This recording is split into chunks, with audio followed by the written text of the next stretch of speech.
O Fluminense cumpriu com a sua obrigação, venceu o Sampaio Corrêa por 2-0 aqui em Cariacica. Aqui não, né? Porque eu tô em Vila Velha, aqui do ladinho de Cariacica, bem pertinho. Mas ontem em Cariacica, no estádio Kleber Andrade, o Fluminense venceu o Sampaio por 2-0. Fez prevalecer o favoritismo, e eu falo em obrigação porque, evidentemente, há uma disparidade muito grande e eu falo disparidade técnica, disparidade financeira, em todos os sentidos, né, entre Fluminense e Sampaio Corrêa. A gente viu isso ao longo do jogo, né? O Sampaio é um time que realmente tem muitas limitações, mas o Fluminense não fez um grande jogo.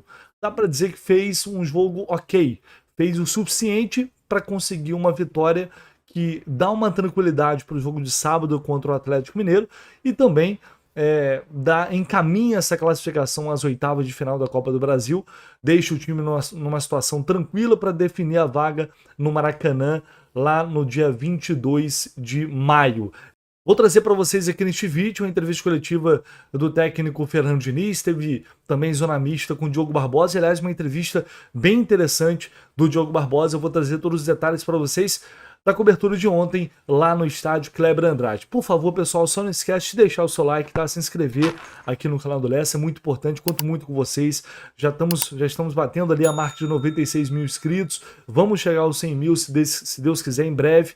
Eu vou sortear algumas camisas aqui para vocês, estou planejando algumas coisas bem legais para a gente comemorar essa marca e, obviamente, só vou chegar lá com a ajuda de todos, né? Compartilhando os vídeos aqui do canal com quem você conhece, nos grupos do WhatsApp, enfim. Toda ajuda é muito bem-vinda e, claro, verificando se você realmente está inscrito aqui no canal do Lessa. Bom, eu acho que é da opinião de grande parte da torcida que o Fluminense não fez um grande jogo ontem contra o Sampaio Corrêa. Para muitos foi um jogo ruim. Eu acho que teve bons momentos. O início do confronto foi interessante, o Fluminense com muita movimentação, né, dos homens ali de frente, o Renato Augusto fazendo uma função diferente, ali mais ao lado do Terans, não exatamente como um falso 9, como um homem de referência. A gente viu muita movimentação por parte de Douglas Costa e de John Ares, mas depois o jogo acabou caindo naquela... O Fluminense voltou a ser um time lento. O segundo tempo, boa parte do segundo tempo ali foi um jogo um tanto quanto chato, né? Aquela troca de passes sem muita objetividade. O Sampaio Corrêa também até tentou sair um pouco de trás, veio para marcar o Fluminense, para dificultar a vida do Fluminense, colocando uma linha de 5 atrás, 3 zagueiros, na frente pouco produziu. E observando as estatísticas aqui do jogo, e aliás, bom falar nisso porque você encontra absolutamente tudo isso na Flash Score, que é uma das maiores empresas do mundo neste segmento, e está apoiando, está acreditando, é mais uma parceira aqui do canal do Lessa. Seja muito bem-vindo à Flash Score e também a parceria do canal do Jornada KTO 1902. Lá você confere tudo que você imaginar em relação a números, placares ao vivo, tudo que está rolando, jogos simultâneos. Cara, não tem site melhor que o Flash Score para isso. Vou deixar inclusive aqui no comentário fixado na descrição do vídeo, se você puder baixar o app da Flash Score, se você clicar nesse link e ir lá conhecer o site, você já ajuda demais aqui o canal. Então eu peço essa moral a vocês, porque é uma ferramenta que eu já vinha utilizando nas nossas transmissões e eu garanto para vocês que é realmente top de linha. E observando aqui na Flash Score os números, o Fluminense teve 66% de posse de bola e 9 chutes no gol. Outros 5 para fora. Então por aí dá para ver que de fato o Fluminense teve uma superioridade. Essa posse de bola chegou a bater 85% no primeiro tempo. Então o Fluminense foi superior de fato. Teve o controle da partida durante grande parte ali do confronto. Mas ainda está devendo um pouco em termos de intensidade. Eu acho que isso se deve muito também a um rendimento ainda abaixo do esperado, por exemplo, pelo que a gente espera do Renato Augusto, que ainda não aconteceu em 2024. Um jogador que, de fato, eu admito que criei muita expectativa, sou um grande fã do Renato, acho um jogador de uma qualidade assim acima da média aqui para a nossa realidade, mas aparentemente, fisicamente, tá longe do seu melhor, não tá conseguindo render. Tudo bem, tá fora de posição, né? O Renato é um jogador de meio de campo, um terceiro, quarto homem de meio de campo, e quando ele atua mais à frente assim, tudo bem que tá atuando um pouco fora de posição em alguns jogos, então isso pode dificultar, mas ele também é um jogador muito experiente, né? O Terans é outra decepção. Ontem até, acho que a gente viu um pouquinho mais do Terans, né? Teve um chute ali da entrada da área, por pouco ele não fez um golaço. Ainda não foi assim, uma grande partida, não foi aquela partida de encher os olhos, de criar uma expectativa de que a gente vai ver aquele Terence de tantos jogos no Atlético Paranaense, mas acho que já houve uma melhora, né? Teve mais minutos em campo. O Douglas Costa participou do primeiro tempo bem, depois teve uma queda ali no segundo tempo. São jogadores que chegaram não para ser mais um dentro desse grupo, mas para serem um diferencial, para serem peças importantes, né? Pensando em elenco, pensando em grupo, né? Quando a gente fala de reforços, a gente está falando de jogadores que chegam para fazer a diferença. Eles ainda não fizeram. De uma forma geral, é um time que às vezes demora ainda a perceber que dá para fazer gol chutando de fora da área. Quando o Fluminense começou a fazer isso, só dessa forma, de fato, começou a levar perigo ao gol do Sampaio Corrêa. E o gol do Lima saiu exatamente desse jeito. Depois o John Ares fez o segundo gol, o 2-0, decretando o placar final. O que eu tiro de muito positivo também depois desse jogo? Vou trazer aqui a palavra do técnico Fernando Diniz, do Diogo Barbosa, mas o discurso do Diogo, principalmente, é um discurso que ele parece ter tomado conta do elenco. Parece que, definitivamente, eu acho que entrou na cabeça dos jogadores que 2023 precisa ficar para trás. O Fluminense precisa virar essa página, precisa virar essa chave. E esse discurso tem sido constante. O Diogo Barbosa, mais uma vez, falou sobre isso. Eu vou trazer antes, no entanto, a palavra do técnico Fernando Diniz após o jogo de ontem, e ele falou rapidamente sobre John Kennedy, sem aprofundar o assunto. Agora na Copa do Brasil. Resultado importante, adversário difícil. Fizeram de tudo para marcar bem e marcaram bem. Acho que você tem que saber valorizar o resultado de hoje. Os jogadores conseguiram corresponder e a gente sai satisfeito com o que a gente apresentou. Diniz, uma avaliação dos jogadores que você deu mais uma oportunidade hoje, Terence, Douglas Costa, Renato Augusto, jogadores que chegaram para ser peças importantes no elenco e que também estão precisando dessa minutagem, né? Foi, na sua avaliação, eles aproveitaram essa oportunidade? Acho que todo mundo soube aproveitar, foram importantes e determinantes para o resultado do jogo. Gostei de todo mundo. Em relação ao John Kennedy, ele foi suspenso novamente, afastado por vocês, pela diretoria, comissão técnica, e enfim, os motivos a gente já sabe. Mas uma coisa que muita gente meio que estranhou é a forma como o Fluminense externou tudo. Então, eu queria entender, na sua visão, por que foi necessário externar dessa forma, por que vocês acharam o melhor caminho e o que dá para dizer sobre o futuro do John Kennedy neste momento? Esse assunto que a gente vai tratar internamente. A diretoria, acho que ela se posicionou da maneira que tem que se posicionar, de uma maneira verdadeira, de uma maneira clara, e o resto a gente vai tratar internamente. Diniz, Kleber Andrade faz bem, né? O último jogo aqui, Vitória, hoje Vitória, faz bem jogar aqui em Cariacica. E o nome da cidade também, né? Vitória. Então, tomara que a gente continue assim. A gente tem um adversário super difícil no final de semana. Poder para conseguir descansar, recuperar os jogadores que jogaram hoje e preparar bem o time para essa batalha aí no sábado. Diniz, é uma mudança de paradigma, né? Agora você muda de competição, sai da Copa do Brasil, vai para o Campeonato Brasileiro, um adversário difícil como o Atlético Mineiro. O que fazer para poder sair com os 3 pontos e sair com um saldo totalmente positivo daqui de Cariacica? A primeira coisa é respeitar muito o adversário e também respeitar muito aquilo que a gente tem que fazer para fazer uma boa partida no sábado. É um adversário extremamente duro, vive um momento excelente, com excelentes jogadores e um ótimo técnico, que souberam contratar também um ótimo treinador. Então a gente sabe do combo aí do Atlético e vamos procurar fazer o nosso melhor no sábado. Ok, gente. Normalmente jogadores, treinadores falam, um jogo de cada vez, você pensa um jogo de cada vez. Mas levando em consideração que hoje teve um jogo, sábado vai ter outro, você poupou alguns jogadores. É possível, o treinador, ele pensa só um jogo de cada vez, você sempre tem que pensar lá na frente. Como é que você vê isso, assim? Pensar, acho que as coisas, elas, por incrível que pareça, tem que pensar de uma maneira meio combinada. Ao mesmo tempo que pensar um jogo de cada vez, também pensar a sequência dos jogos. Porque, no fundo, todo mundo, eu penso sempre no próximo treino, nem no próximo jogo. Mas assim, com a proximidade do jogo, que a gente do Atlético Mineiro, e depois nós temos mais 4 jogos na sequência, jogos muito importantes e decisivos, alguns jogadores estavam precisando se recuperar para poder, senão a gente corria o risco de perder mais na frente. Então, no fundo, hoje a gente entrou, pensou num jogo de uma maneira decisiva, colocamos os melhores jogadores para jogar esse jogo. A importância de receber o carinho da torcida capixaba, tanto no hotel ontem na chegada, como hoje no Kleber Andrade. Acho fundamental, a segunda vez que eu venho aqui com o Fluminense, o calor da torcida é sempre muito positivo. A gente espera poder agraciá-los com um bom futebol e com bons resultados toda vez que a gente vier para cá. O Diniz ontem não estava muito afim de falar, né? Foi bem objetivo ali nas respostas, não quis aprofundar também o assunto de John Kennedy. Após o Fluminense ter externado todo o problema, agora o Diniz disse que o caso será tratado internamente. Eu acho que assim deve ser a partir de agora. Vamos ver como a diretoria, como o Diniz também vai lidar com essa situação do John Kennedy a partir de então. Mas está muito na cara que o Fluminense não vai falar mais sobre isso. Aliás, nenhuma previsão de quando o John Kennedy, pelo menos por enquanto, de quando ele será reintegrado. E vou trazer a palavra do Diogo Barbosa, uma entrevista bem interessante, onde ele fala sobre essa questão de reconhecer, o grupo reconhece que precisa melhorar e também saiu em defesa do Fernando Diniz. Diogo, eu queria que você comentasse essa vitória aqui sobre o Sampaio Corrêa. É um resultado dentro daquilo que vocês esperavam, que dá uma tranquilidade maior para o Fluminense para o segundo jogo no Maracanã em busca dessa classificação para as oitavas de final? Uma vitória sempre nos traz confiança, né? Acho que era um resultado que a gente precisava para a nossa sequência, né?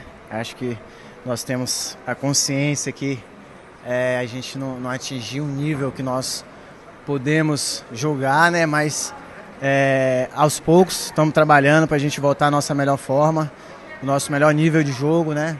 Acho que é importante a gente ter humildade agora e trabalhar mais ainda do que a gente já trabalha, né? Porque é um momento que a gente precisa crescer, né? É o momento de crescer e a gente está em busca disso. Então, um resultado importante, um resultado para nos dar confiança, né? Sábado já tem mais um jogo difícil no Campeonato Brasileiro e a gente precisa voltar a vencer. Então, como eu disse, é um resultado importante. Queria que você comentasse o carinho da torcida capixaba que recebeu vocês ontem no hotel e hoje novamente prestigiou vocês aqui no Kleber Andrade. Acho que foi muito bacana chegar e ter todo esse calor da nossa torcida. A nossa torcida acho que é um fator muito importante para nós. Acho que desde que eu cheguei aqui eu sempre senti isso. Quando a torcida está junto com a gente ali, as coisas sempre têm a tendência de ser muito bom. Então é muito legal. Agradeço a torcida do Fluminense aqui do Espírito Santo, né, capixaba. Feliz pela recepção deles. Diogo, até que ponto uma vitória, né, no mata-mata contra um adversário que trouxe muitos perigos para vocês, até que ponto essa vitória no mata-mata pode dar uma resposta à torcida, né, nesse momento? Acho que eu discordo de você, acho que a gente não teve tanto perigo assim, como você falou. Acho que a gente teve o controle do jogo todo momento, né? E, como eu falei, é uma vitória que traz confiança para nós, né? Uma vitória que essa confiança a gente está precisando, porque a gente passa por um momento que, como eu falei, não é o nosso melhor, mas a gente está em busca de chegar ao nosso nível máximo. Então, uma vitória importante, confiança lá no alto para a gente jogar sábado contra o Atlético Mineiro e também, como eu falei, conseguir uma vitória que é importante para nós. Diogo, você falou agora que assim, o grupo tem ciência de que precisa melhorar para retomar o alto nível, né? Eu acho que o torcedor fica satisfeito a partir do momento que o grupo reconhece isso, que vocês reconhecem isso. E é sinal de que vocês estão se cobrando muito para o Fluminense voltar a apresentar o futebol que apresentou no passado. Claro. A gente é um grupo muito humilde, assim, a gente sabe que tudo que a gente conquistou no passado, ficou no passado, né? A gente precisa de novas conquistas, né?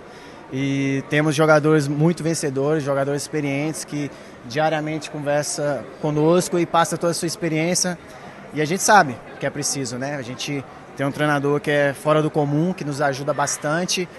E quando as coisas não acontecem, a tendência é cair tudo em cima dele, né? E a gente sabe que isso é perigoso porque a gente faz parte do trabalho dele, né? E às vezes as coisas não acontecem, mas a gente está trabalhando. É uma certeza que a torcida pode ter, que a gente está trabalhando muito, a gente trabalha muito.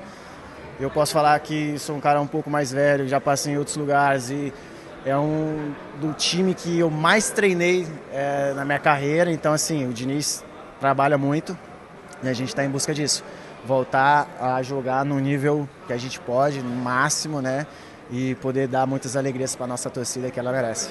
Assim, reconhecer os problemas, como o Diniz fez contra o Corinthians, como o Diogo Barbosa tá dizendo, né? A gente precisa melhorar, a gente sabe que precisa melhorar, a gente está trabalhando para isso. A responsabilidade não é só do Diniz, é nossa também. Nós formamos o grupo e fazemos parte do trabalho dele. Acho que o Diogo foi bem sincero, falou abertamente. Eu acho que, assim, diferente das entrevistas comuns, ele saiu um pouco ali do lugar comum e falou mais com o coração mesmo.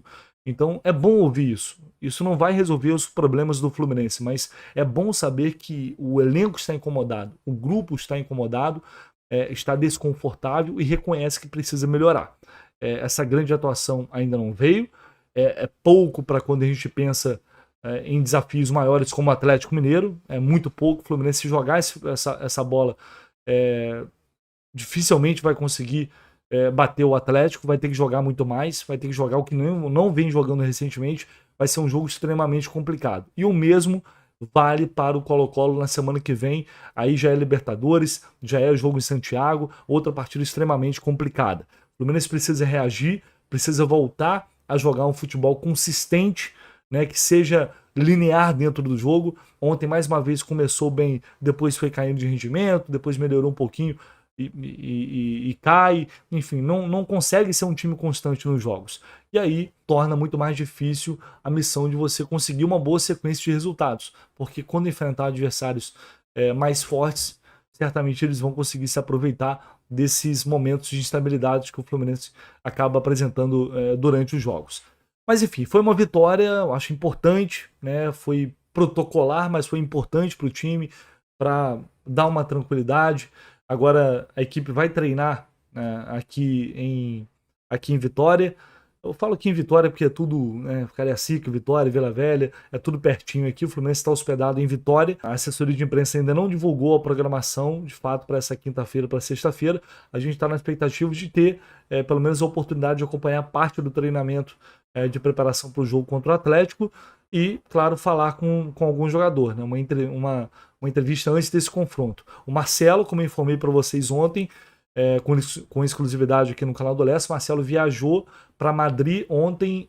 O Enzo, o filho dele, assinou a renovação de contrato com o Real Madrid, então ele foi para lá para acompanhar esse momento importante da carreira do filho de pertinho, e ele voltará, não sei se hoje ainda ou no mais tardar amanhã, para ficar à disposição para esse jogo diante do Atlético Mineiro. E para a gente fechar esse vídeo, um assunto não menos importante, porque essa informação foi publicada ontem pelo jornalista Fabrício Romano.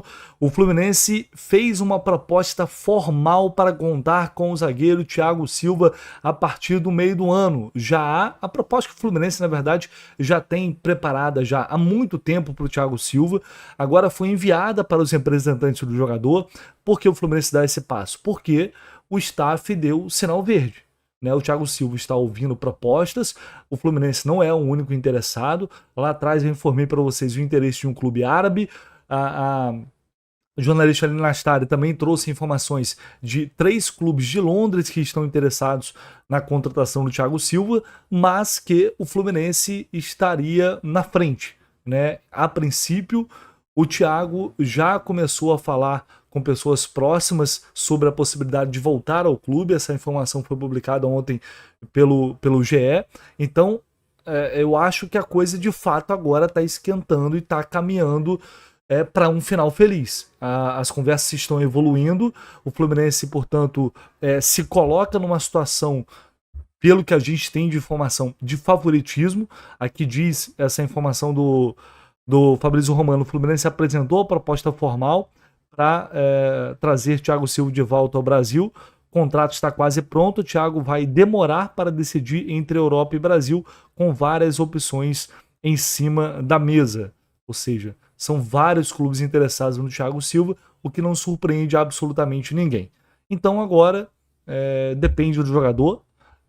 Eu acho que é fato, assim, o Thiago nunca esteve tão perto de voltar. Eu sei que o torcedor, tem muita gente impaciente porque é uma novela, porque, enfim, a gente já está falando disso há muito tempo, mas agora, após anunciar a saída do Chelsea, ele de fato está ouvindo e está conversando com outros clubes. O Fluminense é um deles, então depende apenas da vontade dele. Se o Thiago Silva disser quero voltar, talvez ele já tenha tomado essa decisão. talvez ele já tenha definido, mas não comunicou ainda. Talvez entre ele e a família dele já há uma decisão tomada. O que é certo é que muito em breve, certamente, a gente vai ter a definição do futuro, do Tomara futuro zagueiro tricolor. Porque, repito o que eu já falei aqui várias outras vezes, Thiago Silva aqui no Brasil, jogando o futebol que ele joga, mesmo aos 40 anos, vai sobrar. E vai sobrar demais. Tem tudo para ser o melhor zagueiro da América do Sul, pelo que ele está fazendo agora na Premier League, pelo Chelsea, pelo que ele estava fazendo. Então, tomara que as coisas aconteçam, tomara que as negociações e as conversas evoluam rapidamente e o Thiago possa acertar esse retorno ao Fluminense. O que eu posso dizer para vocês, a proposta do Fluminense ela é muito interessante para a realidade do mercado brasileiro. Ela é uma proposta muito boa, mais ou menos assim, nível Marcelo. É algo que não está nem perto do que esses jogadores poderiam ganhar na Europa. O próprio Thiago agora, se ele quiser continuar por lá, ele continua, porque ele tem proposta, mas dentro da realidade do Fluminense, do futebol brasileiro, seria uma proposta interessante. Não é isso que vai pesar. Se o Thiago voltar, não vai ser por dinheiro, vai ser porque ele realmente quer voltar a vestir a camisa do Fluminense. Então, que assim seja, que ele possa tomar essa decisão o quanto antes. Beleza, galera? Deixe seu like, por favor, não esquece não do seu comentário, se inscrever aqui no canal do Lessa, comente aí sobre a atuação do Fluminense de ontem, sobre o Thiago Silva, sobre o que você quiser. Você é muito bem-vindo. Tamo junto, ao longo do dia voltamos com mais informações.